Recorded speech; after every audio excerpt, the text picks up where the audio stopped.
இன்றைய புனிதர்கள் புனித பெர்பத்துவாவும் பெலிசித்துவும்.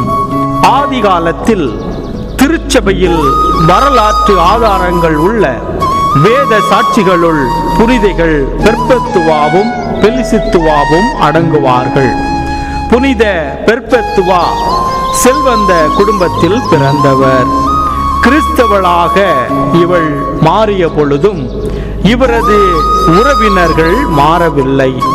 202ஆம் ஆண்டு ரோமை பேரரசன் கிறிஸ்தவர்களுக்கு எதிராக சட்டம் நிறைவேற்றிய போது திருமணமான பெர்பத்துவா தன் குழந்தையுடன் சிறைபிடிக்கப்பட்டார்.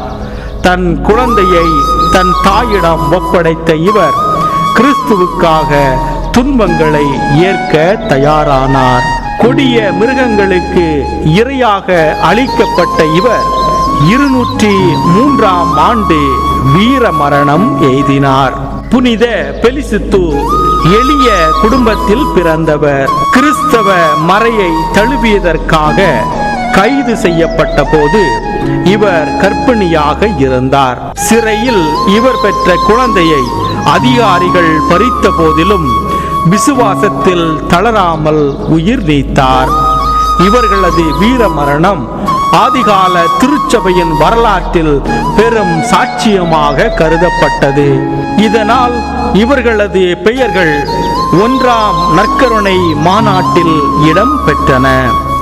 இந்த அளவிற்கு விசுவாசத்தின் தூண்களாக திருச்சபை வரலாற்றில் பொறிக்கப்பட்ட பெயர்களாக இன்றும் இருந்து கொண்டிருக்கின்றார்கள்.